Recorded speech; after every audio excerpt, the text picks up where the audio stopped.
Hello friends, कसे आहात सगळे। आज मी तुमच्याबरोबर वेज पुलावची रेसिपी शेअर करणार आहे।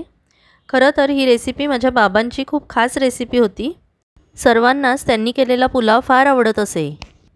एकदम मोकळा पण तितकाच मुलायम होणारा हा पुलाव तुम्हा सर्वांनाही नक्कीच आवडेल। चला तर मग आजच्या व्हिडिओला सुरुवात करूया। पुलाव करण्यासाठी अख्खा बासमती तांदूळ घ्यावा। त्याला छान सुवासही असतो। 2 वाट्या तांदूळ घेतले आहेत। ते 3 ते 4 वेळा स्वच्छ धुवून घेऊया।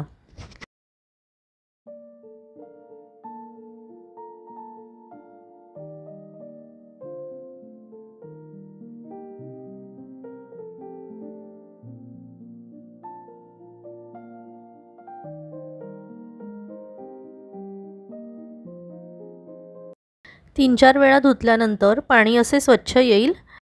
मग तो 15 ते 20 मिनिटे असाच पाण्यात भिजत ठेवावा। आता आपण पुलाव करायला घेऊया।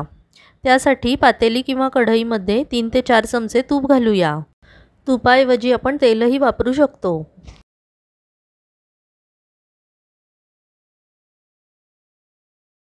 तूप गरम झाले की प्रथम त्यात काजू थोडे तांबूस तळून घेऊया।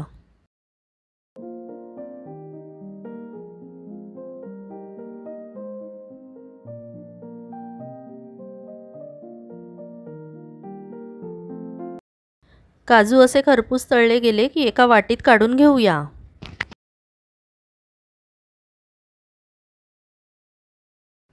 एक छोटा कांदा उभा चिरून अशाच प्रकारे तळून घेऊया। हे दोन्ही आपल्याला पुलाव तयार झाल्यानंतर वरून घालण्यासाठी म्हणजे गार्निशिंगसाठी किंवा डेकोरेशनसाठी वापरायचे आहे। चवीलाही हा तळलेला कांदा आणि काजू फार सुंदर लागतात।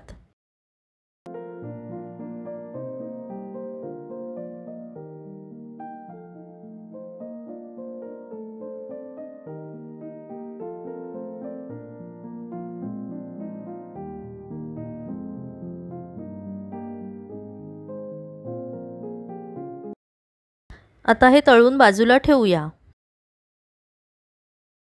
त्याच तुपामध्ये आता आपण काही मसाल्याचे पदार्थ घालणार आहोत। 2 ते 3 तमालपत्र, 2-3 दालचिनी, बडी इलायची, 1 चक्री फूल, 3 ते 4 लवंगा आणि 8 ते 10 काळी मिरी तुपात घालून परतूया।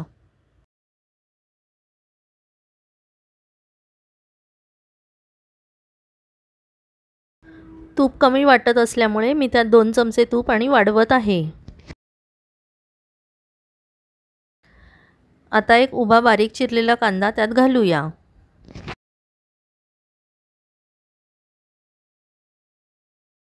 कांदा थोडा मऊ झाला की त्यात 1 ते 1.5 चमचा आलं लसूण पेस्ट घालूया।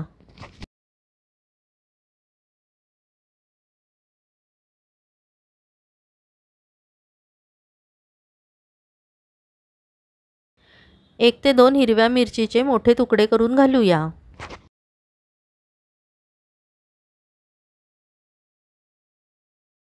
आता आपण त्यात काही भाज्या घालूया। मी त्यात गाजर, फरसबी आणि मटार एवढ्याच 3 भाज्या घालते। तुम्ही आवडत असलेल्या आणि दुसऱ्या कोणत्या भाज्याही त्यात घालू शकता। गाजर आणि फरसबीचे उभे मोठे तुकडे करून घालावे।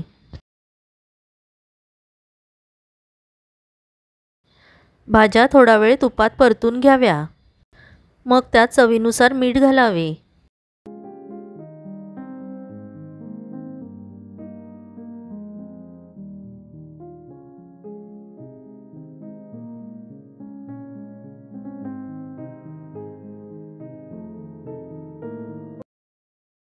नमस्कार मंडळी, तुम्ही चॅनलवर नवीन असाल किंवा अजून चॅनल सबस्क्राइब केलं नसेल तर प्लीज सबस्क्राइब करा आणि बाजूला असलेल्या बेल आयकॉनवर क्लिक करा, म्हणजे तुम्हाला पुढील रेसिपींचे अपडेट्स लगेच मिळतील।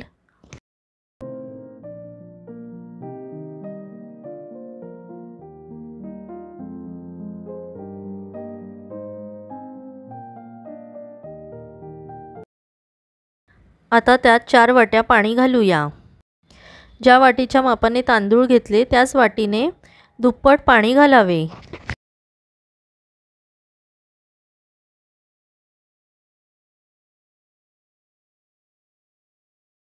आता झाकण ठेवून पाण्याला उकळी येऊ देऊया।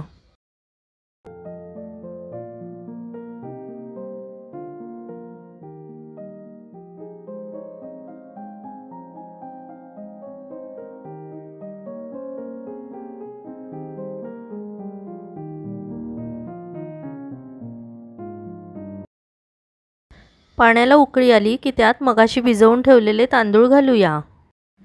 तांदळातील पाणी निथळवून मग ते त्यात घालावे।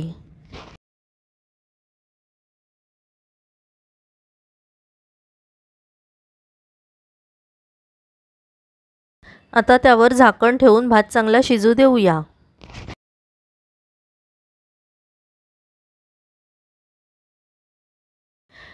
झाकण ठेवल्यावर 5 मिनिटांनी भात शिजला आहे का ते चेक करावे।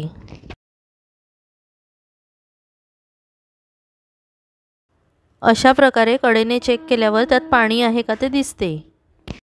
त्यातील पाणी पूर्णपणे आटले की आपला भात व्यवस्थित शिजेल। अजून 2 ते 3 मिनिटं झाकण ठेवून व्यवस्थित शिजू देऊया। भात सारखा मिक्स करून हलवू नये म्हणजे त्याचा दाणा मोडणार नाही। सर्वात शेवटी एकदा मिक्स करावे। पुलाव बरोबर मी टोमॅटोचे सूप केले आहे। याची रेसिपी तुम्हाला हवी असल्यास याआधी मी ती अपलोड केली आहे। याची लिंकही मी डिस्क्रिप्शन बॉक्समध्ये शेअर करणार आहे। ही रेसिपीही तुम्ही नक्की ट्राय करा।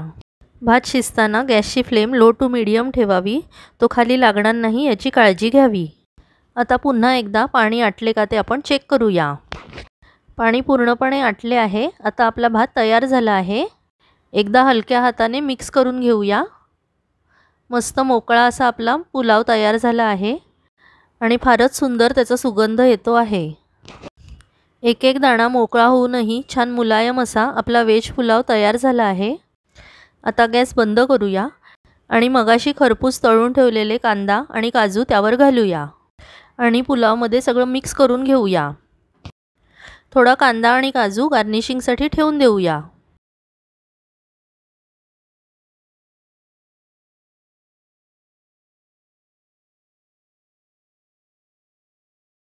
आजची रेसिपी तुम्हाला कशी वाटली मित्रमैत्रिणींनो? मी सांगितलेल्या काही ट्रिक्स आणि टिप्स वापरून ही रेसिपी तुम्ही करून बघा। तुम्हाला आणि घरातील सर्वांनाच ती खूप आवडेल। रेसिपी आवडली असल्यास कमेंटमध्ये मला सांगायला विसरू नका।